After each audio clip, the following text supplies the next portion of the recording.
Hello, this is Brenda Bates, Medicine Woman, and this is Medicine Women Reveal. With me tonight is Jen Tuffle, Medicine Woman. And we have a busy schedule, which we're always thankful for. Now, we have two callers. The first one is one I believe would like a reading, so if you can go ahead and get to her, that would be great. And it looks like it might have hung up. I don't know. Yeah. So then we'll get to To the second one. So Okay. just hang that one up.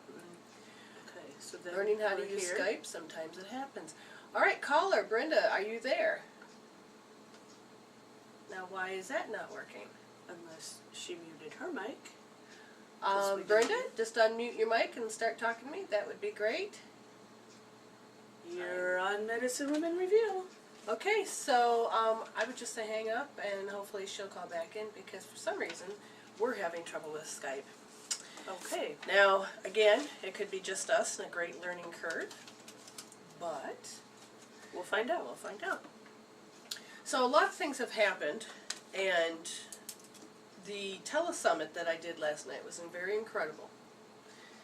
And what I really enjoyed about it, there she is, and what I really enjoyed about it was I was being interviewed by someone that was very professional. Brenda, are you there?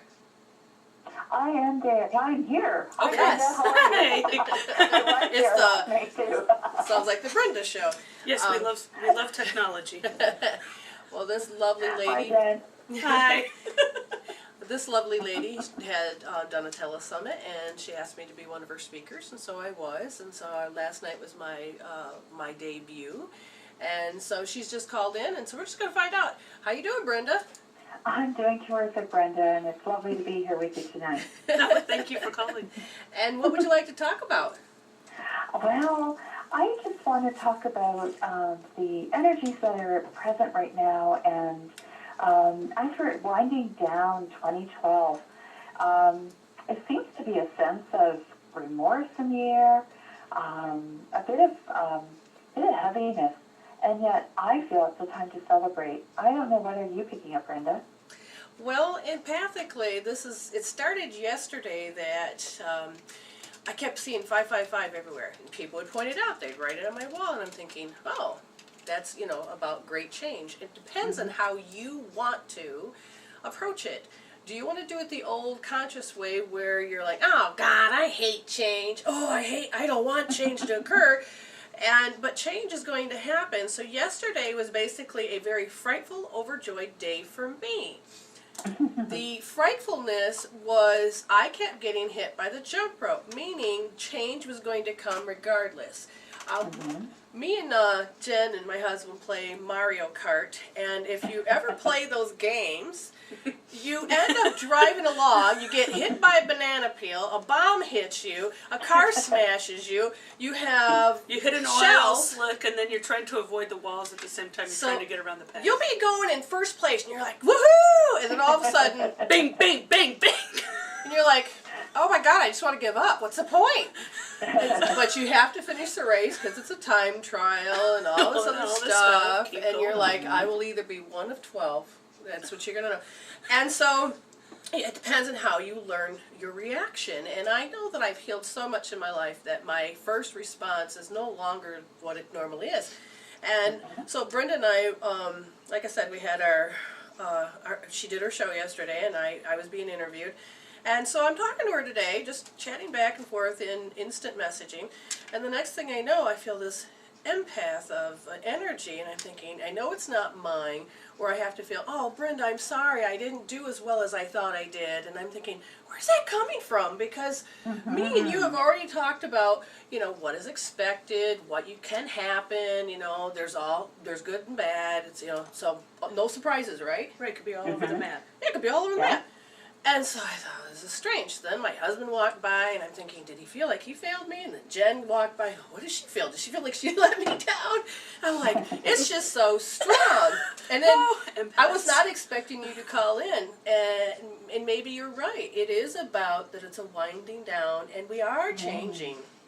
It's And a real soup. It really is. I mean, it's Michigan. amazing. Sometimes it's like chunks of potatoes and I feel like a carrot. raw. Well, I'd like to see it. Yesterday was crazy with Michigan Energy as far as everybody protesting at the Capitol. Oh, that too. Was going Oh, on. Well, yeah. they're protesting the Senate. Now they're going to come. The House of Representatives meets next week, so they will probably have the same amount of protesting. And if you look the at the bills for the topic of unions. what they were protesting about, it was about unions. Right. Whether we should keep them or not keep them. Is that correct?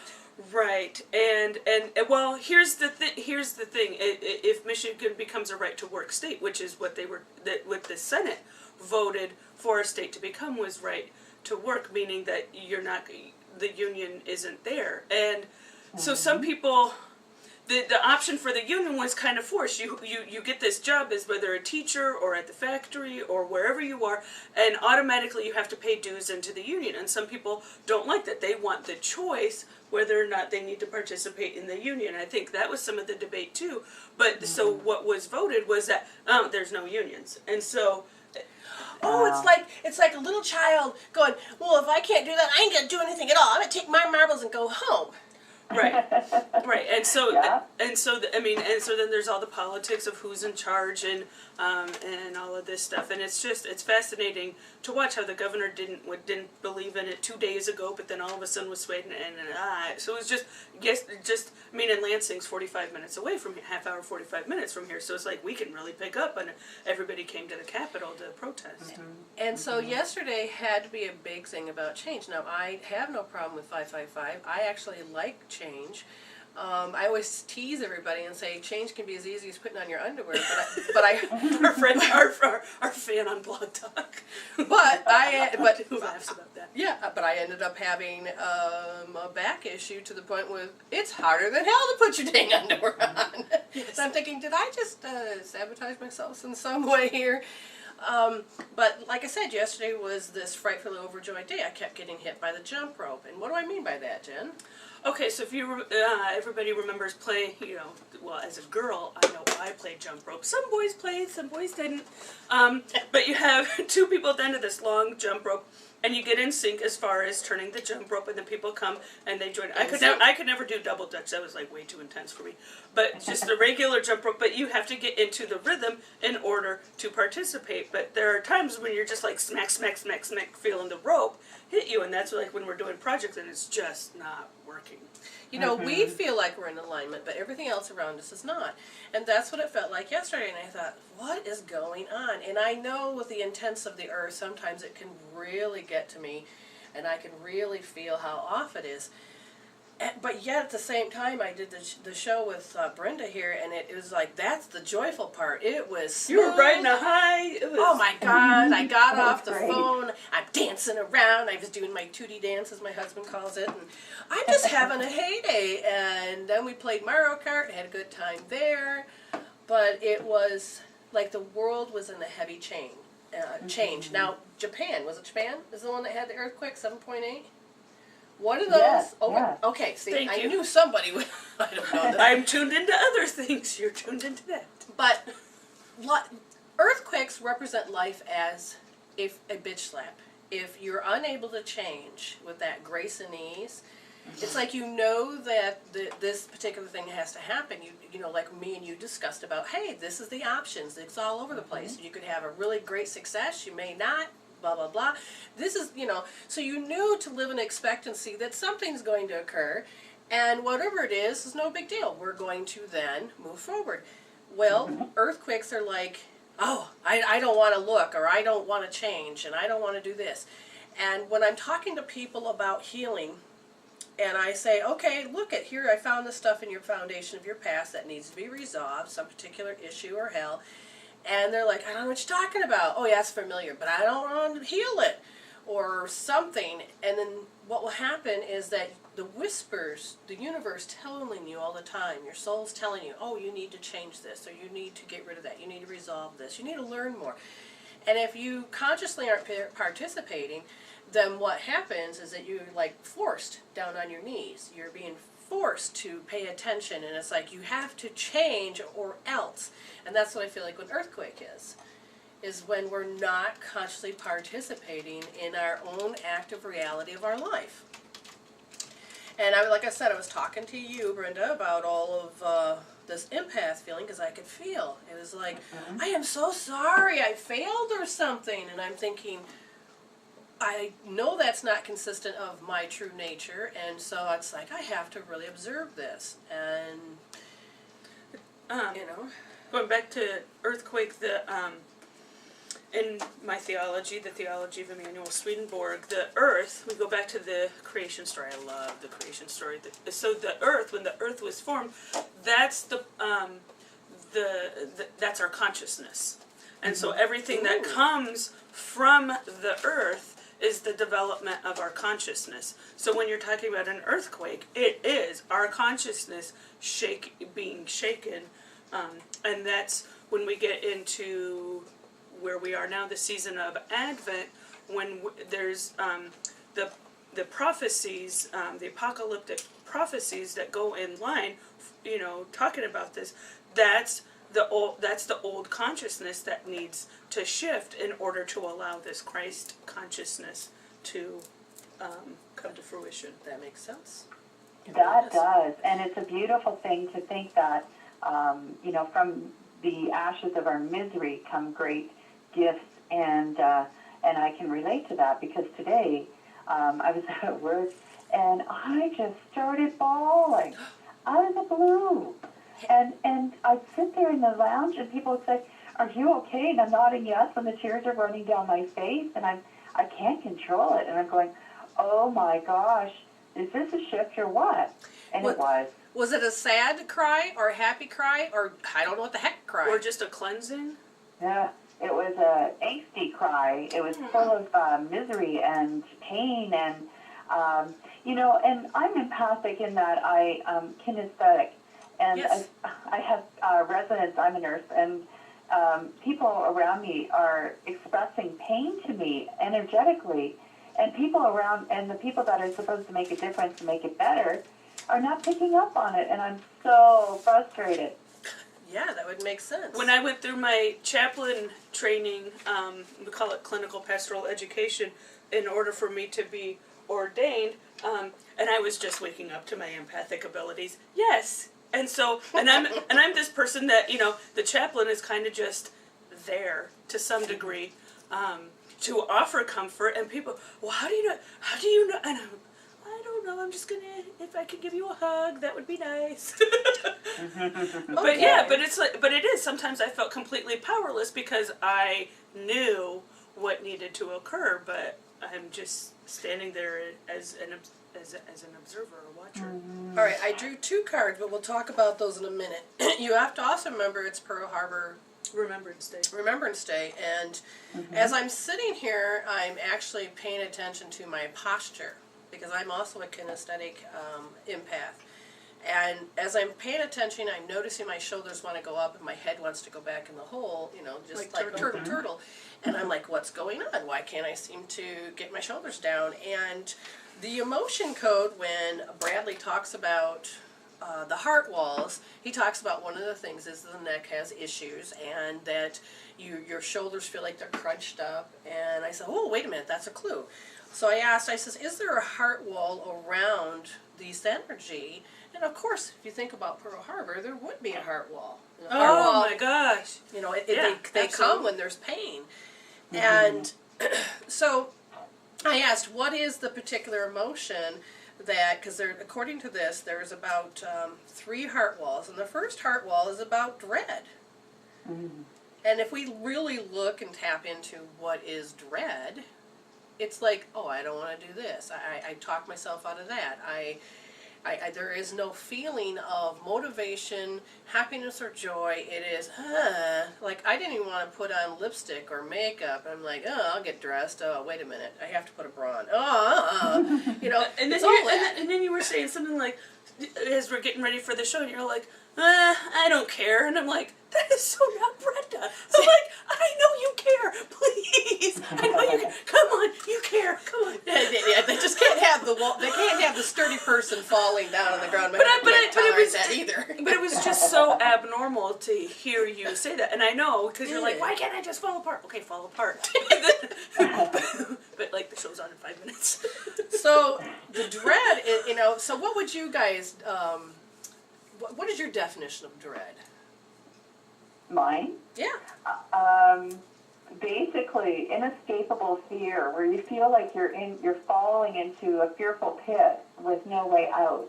And so you just get into a real sense of deep, unescapable fear.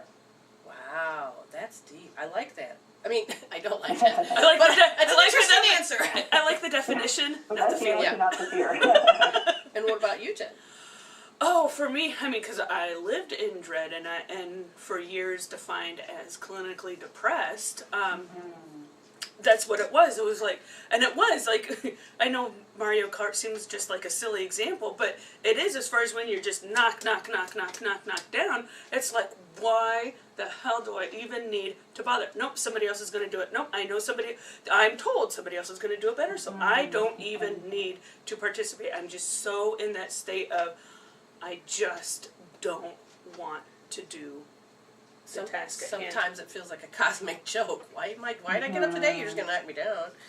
Okay, so now the second heart wall we will get to after this. So Brenda, if you can hold on, we've got to take a quick little break, and we'll be right back after this. Love to, thanks. Okay.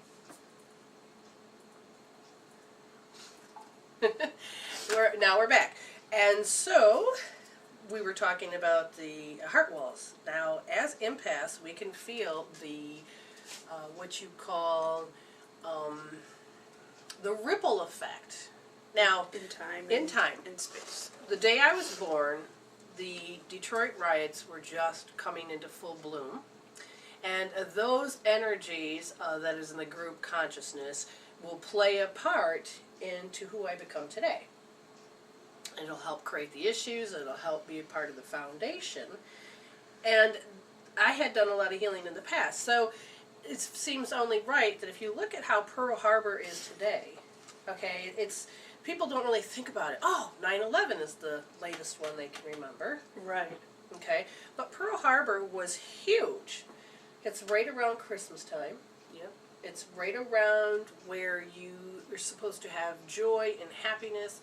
And it came out of the blue, unexpected maneuver to sideswipe you, just like we were talking when we played Mario Kart. You don't see it coming. Right, and there were no defenses there that didn't make sense to have the defense there. And why do you feel like you have to protect yourself on that territory? Because it feels like home it's turf. It's home turf. And so then there's the territorial issues. So the second, well, before going further, what was, you both, Brenda and Jen, you think about how the day you were born, was there any major events going on? when I was, the year that I was born, those were the Watergate trials.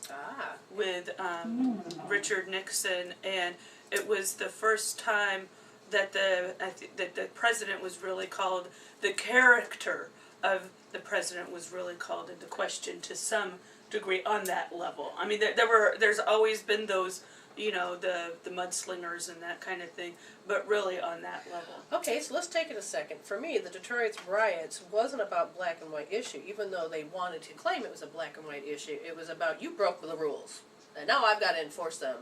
And that's kind of like my life. It feels like I'm always accused of stuff that has not happened, and it's either black and white for these people, and it's like, and for you, your character has been in question as far as who you want to be, how do you want to be, and would you feel that way? Right. I mean, I live in the paradox of being a Christian minister and a medicine woman with gifts that people define as paranormal. Yeah, and sometimes it doesn't fit into your world, or at least with the people that say, this is who Jen's supposed to be, and you're like, no, this is who Jen is. And this is who I am, this is who I claim to be. No, we don't want that Jen, we want the other Jen that we like better. Yeah, they like to point that out to you. Right, it's like, nope, sorry, that one's gone. Right, do you want well, here's the thing, that other Jen that you want so bad came with some side effects, because I will smack you down, it's like, That's true. no, I don't think you really want that one. I'm letting you know you really don't want that one. So, Brenda, was there any events that occurred that you can remember on the day you were born? Well, Around I there? can't remember because I wasn't did not quite old enough to remember. But semantics there. Yes. You're I always was born fun. at the time of the Kennedy assassination. Ooh. Mhm. Listen to us. Listen. Yeah, and the paradox of that is, the white light was assassinated, right? Yeah. You know, he was looked at as the golden hope Camelot. for the time, and he was making some inroads where crossing paths that were never crossed before. And the paradox for me is, I was born as a Christian and a Catholic actually, and which has a lot of rules and regulations and a lot of dogma to kind of transverse, and very happy to grow up that way. And then I found Reiki, and I found that I am more connected to God than what my religion was telling me I am. True. And I was being held back from, and then you start getting judged by your family because you're doing something different. True. And to me, doing energy work is, well, like Dr. Ross says, it's the next field of health and wellness and field of medicine. And so as a nurse, I'm in that paradox of being, in the status quo of healthcare and still stepping forward in doing energy medicine and that sort of thing. And I do have the fear of being assassinated. I have the fear of losing my nursing license if I was so judged. Right. Now think about that. Yeah. And and also the conspiracy I was theories. just going to go there. Got it, sister. Because if you look at it, they say every president before that's been in the Masons and done this, if you really wanted to go in that conspiracy theory outlet. And Kennedy was not a Mason, or was not somehow within that. Right. So he was standing out from the crowd. You were a pioneer of your industry, if you think about it, and you're standing out. Now, again, we're going back to unity instead of just black and white and the prostitute and the pimp. We're really breaking it down and saying that we can stand as individuals but be completely united, and I can respect what you're doing. So we're going in that direction, which then goes into the second heart wall, which is longing. Now, I've noticed that I could long for the past, or I can just long for it to be over. There's a longing that sits in this state of feeling that, it reminds me of an ER moment to some degree, depending on what you're doing. Because when I think and listen to some of my clients, they will long for the good old days. They don't want to heal anything, they just want the good old days. And they'll talk to me about how happy that time was with wearing a face that looks like they're about ready to cry.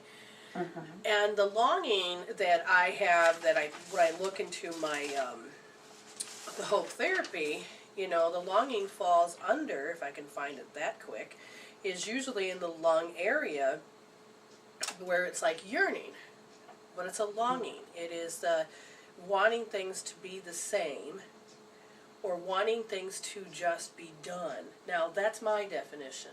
And do you two have a definition of what longing is? Mine is basically wanting things that are no longer available. Oh, I like the way she put that. Yeah, that's true.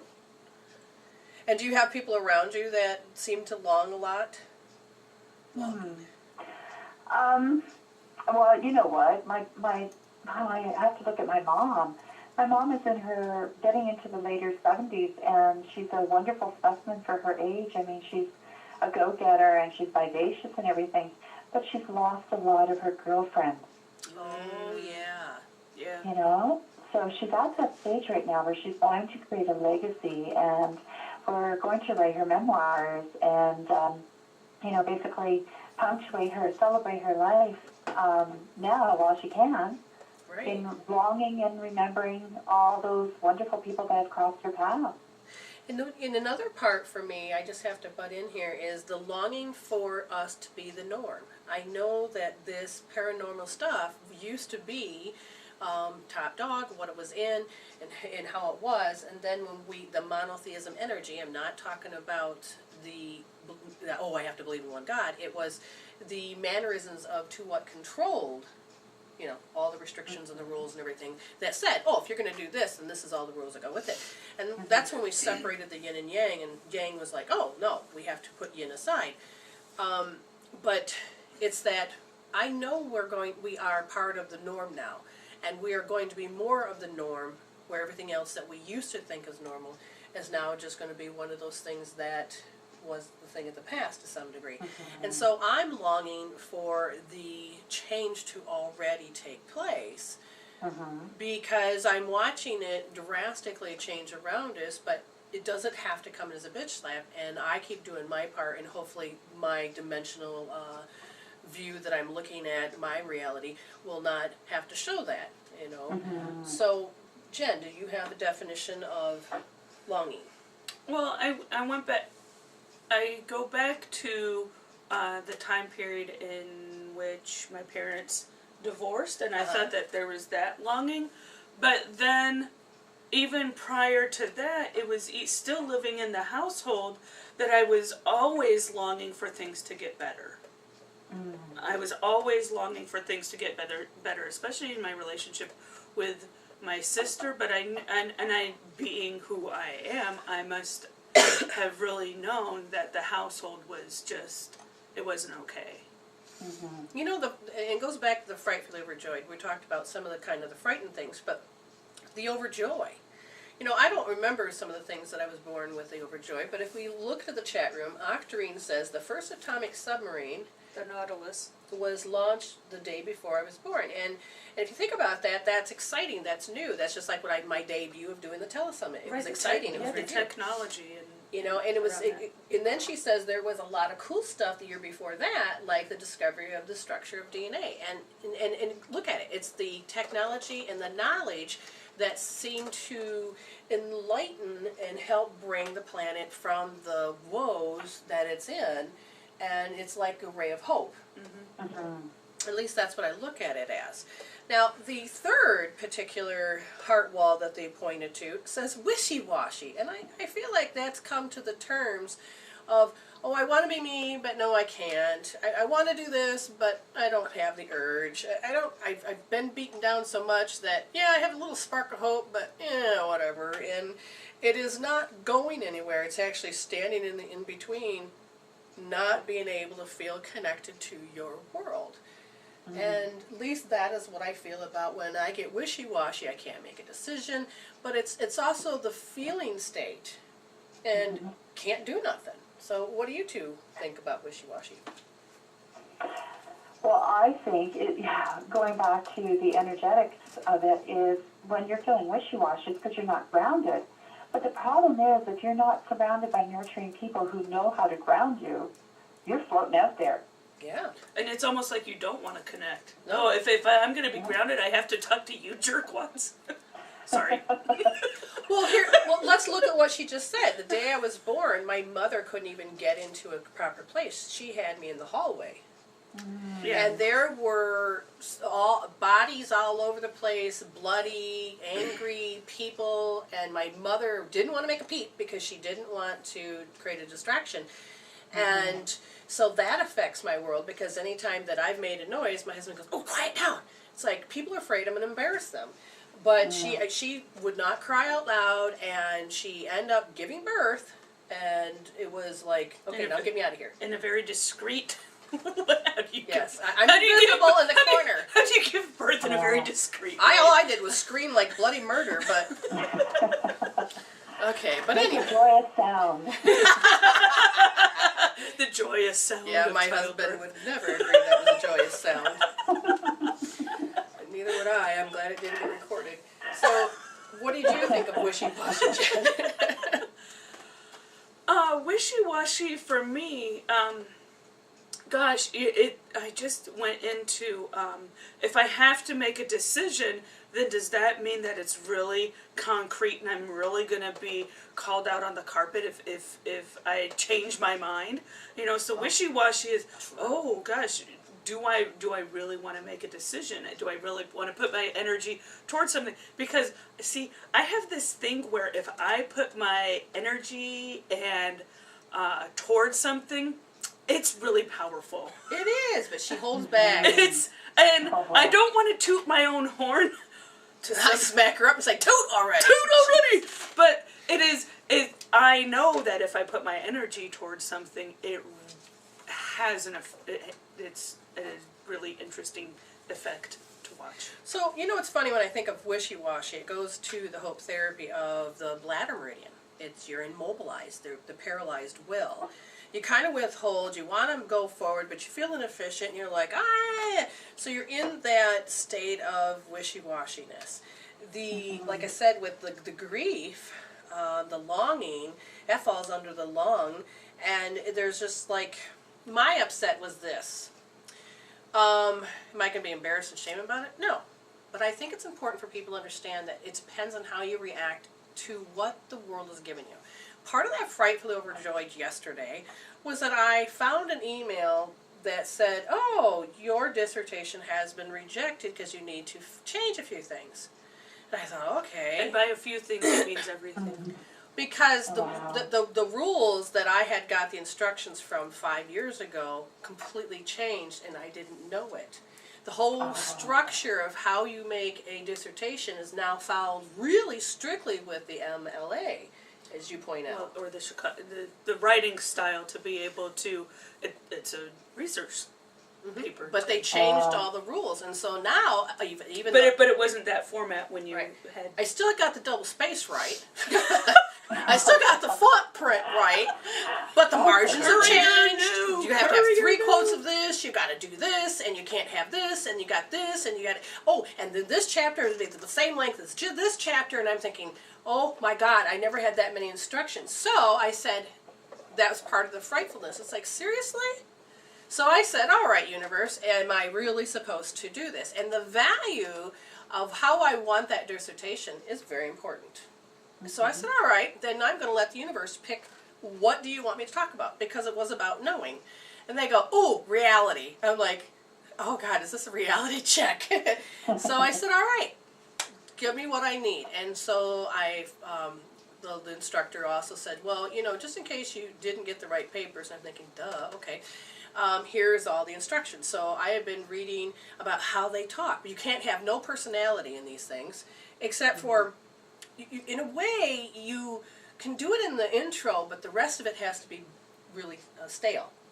Well, that reminds me of when I first, once upon a time when Jen Tuffle graduated high school, I was not going to go into college. And then I finally got around to the point where I was in college, and it was junior college, you know, to put my toe in the water kind of thing, and writing my first research paper. And then the professor said, oh, you've written it all first person, we need it written in third person.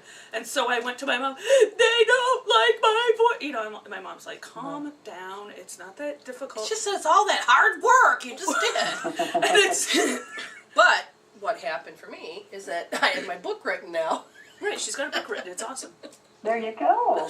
And so this time when I get my dissertation done, I'm only doing 10,000 words, not one more. Not one, you're not getting one more. And I'm going to do exactly what they say, and I'm following all the guidelines, and it's funny, I've got 4 pages written already. Oh, And I'm thinking, oh, this is the time for it to flow. But I think the reason why is because when they told me before I was supposed to write a book, I kept, oh no, oh no, oh no. So I was immobilized by the idea, I can't write. Well, I think they snuck it in and said, oh, well, do it as a dissertation. Well, it came out, and it's awesome. Just color it differently and look at the results. Exactly. So I got a win-win out of this, except for it looks like I have to start over. But I'm already 4 pages in on writing the dissertation, and it's all about reality. It's all the stuff I know already, And now I just said, okay, so last night Jen's watching me walk around the house going, this book, this book, this book, this book. My daughter comes in, Ma, you need these books? And I'm thinking, yeah. So I do have the references, and I'm going through, and then I went my bookshelves. I got like a ton of books in storage, but I went and found one. I said, I think out of all the books that I have, this one might be useful. So, it's keeping it from running into what you call tangents. I have to stay on the topic of what is reality. But there's so many different... By reality, she means this one. Yeah, this one. And so I have to really make it cut and dry. So the first thing that I really thought of was the brain, because I have to tell you, Evolving the Brain by Dr. Dispenza is, I love that book. I mean, it's what really helped me create the foundation for my reality of helping people heal. Oh, it's time for a break. Brenda, will you stay with us? I am. Okay, so we will go ahead and take this break. Back. And now we're back, so let's see. We talked about the heart walls. And wishy-washy. And wishy-washy. So hopefully you're up to speed that we all have different definitions, but they all sound similar to some degree. We all have great experiences with each one of those things, which we really didn't go into a lot of depth with, but I had drawn 2 cards before pretty much that we began. And the first one is the movement card, but it's in reverse. And I'm using the Colette Baron Reed. It's the Enchanted Map. It's funny because it says, do you feel as if you're walking in circles, seemingly not getting anywhere? And I think that's what we just talked about. It felt like, didn't it? I think so. Either be immobilized or... Spinning out. Yeah, or somebody, the jump rope hitting you. Okay, consider the spiral that travels up and around. 2 steps forward, 5 steps back. Even backward movements help you progress and reach your goal. You may need to revisit some of the places where you forgot to look for treasure. That's funny, now it's like we're longing. Another message is this: lessons need repeating for those who refuse or are unable to learn them the first time. Consider this another invitation to the mastery. Now, what's interesting is I'm going to say yes and no. No, because maybe we have to go back to unlearn what we thought we had to learn. What are you flicking at me, Jen? Nothing. She's over here, well, you'll see it in the camera. So, all the stuff that you need to unlearn, what do I mean by that, Jen? So, the decisions or the beliefs or what is keeping you restricted in your life. So, I don't know, I learned how to behave as a daughter in my household, but some of that limits me when I am in my adult self. Yeah, because in the relationship you had, you brought the same behavior that you knew, which was how you do anything is how you do everything. And that learned behavior of how to be nice, considerate, and obeying to some degree because it was your parents, you brought it into the relationship of, okay, I'm going to show respect and consideration, but yet it turned into a nightmare. Yes?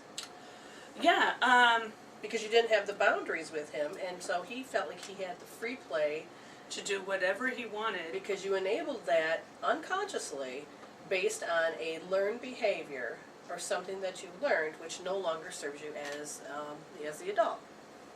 Right, and I think that we talked that, so his former behavior with his anger is that he would get in fights all the time. He got kicked off the bus for fighting, he got kicked out of Boy Scout camp for fighting. When he got mad, he threw punches. He didn't do that with me, but I felt that if I really brought forth my anger that was really sitting there, he never saw the full-fledged anger that was simmering below the surface, and I feel that I didn't, because had I done that, that's when he would have thrown a punch at me. So when you think about repetitive things in the past, you learned how to behave in the household, which was very good to some degree because it made harmony, it showed respect, you learned how to communicate with those type of people, correct? Mm-hmm. And then when you struck out on your own of your individuality, to come together with other people that you didn't grow up with their personalities, you know, it's like having different dishes that you would eat. I mean, there's a way to cook, and then you go to somebody else's house and they cook way different, and it's hard to adjust to the food. Right. Sometimes it's good, and sometimes you're like, oh my oh God. God, I can't eat this. Right. Yeah. Okay, so now Brenda, you've been listening, and what do you think, the card I just read, what do you think that what an unlearned or learned behavior, I mean, because it says that we're supposed to keep learning because we didn't learn it. But I feel like there's something else. Well, the thing is, yes, we get conditioned as children to live a certain way, and when you get into a different circumstance, if it's so foreign to you because you weren't nurtured in that way, it can be destructive for sure. Case in point, I have a husband, well, he's my ex-husband now, but he grew up in a very dysfunctional home, and I was a very functional person. And when it came to the event of being not the child, but the husband in the family, he couldn't cope because he didn't have the ground rules given to him to help him succeed. Makes sense. Yeah. Yes. And then if you think about it, you know, the rules and standards that we came up with that was very conditioning and limited, I've been finding out that I've had to unlearn those, like tooting your own horn. Well, you're not supposed to brag, you're not supposed to toot your own horn, but in this business, going into a platform where you're kind of becoming what they call famous, being that rock star, you have to start talking, you have to start letting people know who you are, you open that heart up, you have to do this, you need to be in that vulnerable state, and so you have to toot your own horn. So in a way, you're defeating your own self, creating a self-sabotage because you have all these old rules, standards, and beliefs, and values, and morals that says, this is the way I'm supposed to behave. And without being able to undo those, you can't have healthy boundaries. My first marriage, I knew that unconditional love is what you're supposed to have. Well, I was so unconditional, the only problem is that he was able to condition me into, this is what I want, this is how it's going to be, blah, blah, blah, blah, and I'm giving and I'm loving, and without realizing it, he was sculpted me into, oh, you can't wear makeup, you don't wear that outfit, please don't watch TV, I want you to act this way, you need to do this.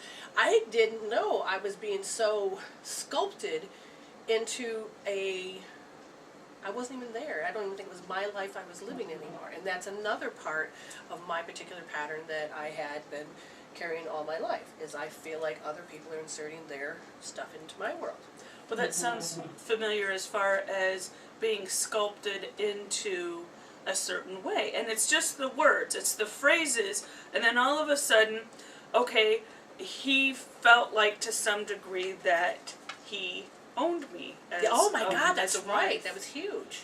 And that, so then if I wore a pretty dress or if I dressed up, then it wasn't just for him, especially if we went out in public, because other men would notice how attractive I am. And so I couldn't, it was almost like, don't do that. And then subtly, you know, those things happened. And then all of a sudden he said, well, you've just become a fuddy-duddy and no fun. And I'm sitting there going, I'm following all your damn rules, and then you're throwing, and then I get it thrown back. So it's like, damned if you do, damned if you don't. And have you ever been owned when you were a kid? Did your sister own you? To some degree, there is that. I don't think that my sister felt like, well, she might say that she owned me because I had to follow her rules. That I couldn't copy her. I couldn't like the same things that she liked. There were so many rules because if I did something different, it was gonna get beat down. And so so there's another particular pattern. So the second card that came up was called Coming to Life, and it was also in reverse. It says the Coming of Life card is gently reminder to get out of your own way. Now, when I think that because it says to let go and let spirit lead, and most people say, okay, I don't understand it. What do you mean getting out of your own way? Well, first of all, when I look at myself, I know, when I really know who I am, my true identity, is that I don't have to be you. I don't have to be your feelings. I don't have to be that. I don't have to be my over-identities of my hauntings, my fears, any of that stuff in the past. I've learned to resolve them. So I know what they are, and I know that they're there, but they don't have no charges to them. So when you think about, reminder, when people say, well, you have to get out of your own way, from the both of you, what definitions have you learned?